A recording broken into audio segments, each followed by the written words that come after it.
Oh, the coaching carousel goes round and round and round and round and round and round. But who headlines it all? Well, that is Lane Kiffin. Notorious Lane. Notorious Lane. Lane Kiffin to LSU. We have not reacted to it yet on the Hammy Show because I knew we would do it right here on this episode. We've got a bunch of social media coverage on it, but everybody wants to know what my take is on it, what I'm thinking, and to be quite honest, ladies and gents, I don't know. I really don't know which way to lean. I'm leaning against Lane Kiffin. I'm leaning toward Ole Miss. I'm leaning on Pete Golding. I'm leaning on Keith Carter, the athletic director at Ole Miss. I think they're more in the right, but I don't necessarily think Lane Kiffin is all in the wrong. Rick Pitino said it best. He tweeted out on November 30th, "I'm not knocking football, but there's something wrong with their calendar. I'm at St. John's, and we are potentially a 1 seed and can win a national championship this year. And I leave in March? Question mark, question mark, question mark. What is going on here?" I couldn't agree with Rick Pitino more. Now, this is my biggest take that I like the most, is that the college football schedule is all sorts of foobarred. You know what that means. Effed up beyond all repair. The fact that we are going into the playoffs, the fact that Lane Kiffin has a national contending team in Oxford, Mississippi with the Ole Miss Rebels, and he is forced to do this. Now, I know he didn't leave in the best way, and I know every conversation. I know all that happened. I've seen everything. I've read everything. I would call myself one of the experts on this situation. Sorry, that's bragging. I sound like Lane Kiffin. But I really do think it's not all his fault. And I'll tell you why. Because of the college football schedule, the transfer portal, obviously the other firings around where the playoff lies, where signing day is, these teams have to make their decisions on the school they're going to coach at because of the next recruiting class, because of the next transfer portal class, because of the play. Like, everything adds up to this, and it sucks. It absolutely sucks. So not all my blame is on Lane Kiffin because he was dealt a pretty shitty hand, and he has to deal with it. So, whose fault is it? The college football playoff schedule's fault mainly. Now, we can get into the Lane slander. You can't spell slander without Lane, all right? Kiffin will forever be seen as an absolute dirtbag in Oxford, Mississippi. Most likely a dirtbag in Knoxville, Tennessee, a dirtbag in Tuscaloosa, Alabama, a dirtbag in Southern California. That's who Lane is. And if you're at LSU, good luck. I hope he doesn't do it to you as well.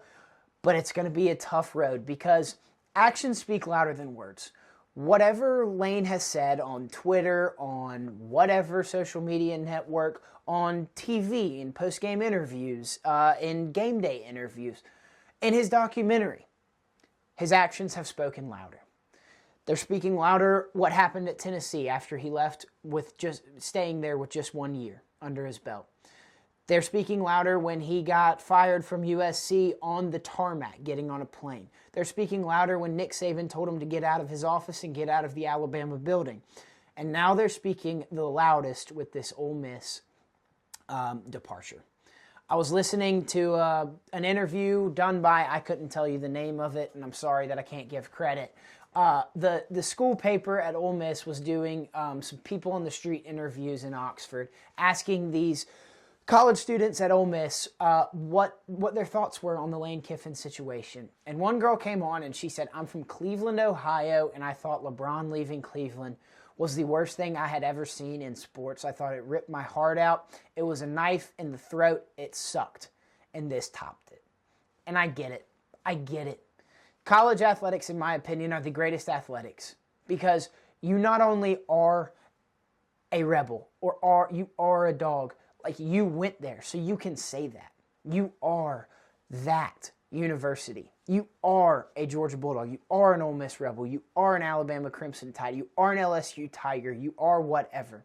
With pro sports, you can say you are a Laker, or you are a Cavalier. You are a Celtic. You are a Brown, a Patriot, whatever.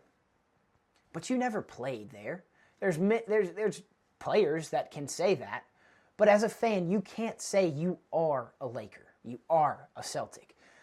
In college, you can, and that's what makes it so special. That's what hurts this Ole Miss fan base, because they are rebels. They are Ole Miss. They are Oxford, Mississippi. They are a community.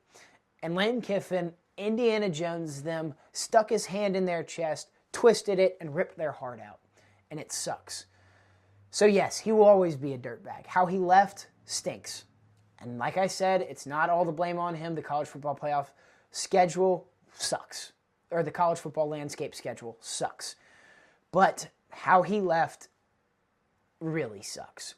The reports that have come out of him getting dragged out of the Ole Miss facility hysterically, screaming, yelling, the threats that he said he would poach players and coaches if they didn't get on the plane with him, the threat that he would, or the lies that he tweeted later saying, I wasn't allowed to meet with the team, but the whole team told me that they wanted me to come back and they wanted me to coach them through the playoffs. Now, actual Ole Miss players have said, yeah, everybody in that locker room can vouch. That was never said. None of us, not one of us said that we want him to come coach the playoffs. They're all in on Pete Golding. So what really, really blows is just how terrible the situation is. How terrible it is that Lane Kiffin treated Ole Miss like this. So like I said, not all of the blame is on him. I'd go 80% is on him. 80-20. We'll go 20% on the college football schedule and 80% on Lane Kiffin for how he left Ole Miss. So there's my 2 cents on that, but let's talk about him at LSU. What's up, everybody? Just wanted to give you a quick reminder to hit that subscribe button on the Hammy Show. We really appreciate all of the support and all of the following that we are gaining constantly. But if you keep doing that, we can keep bringing you this constant coverage. All of the ham-powered antics, the lovable chaos, the wild moments in this crazy world of sports, it's right here on the Hammy Show. And if you hit that button, you won't miss an episode. Now, let's get back to the show. This is the future. This is the now. This is everything that's ahead of us in college football at LSU, in Baton Rouge, in Oxford, Mississippi. We've got to talk about what happens now. And that's LSU getting Lane Kiffin. This is a great hire. In the college football coaching carousel that is 2025, it's the best hire thus far. Now, Penn State still hasn't decided on a head coach, but I don't think they have a home run grand slam in their back pocket that they're ready to pull out. I think Lane Kiffin is the best coach on the market, and he got the best job. LSU is a top 5 job in college football, and there's no ifs, ands, or buts.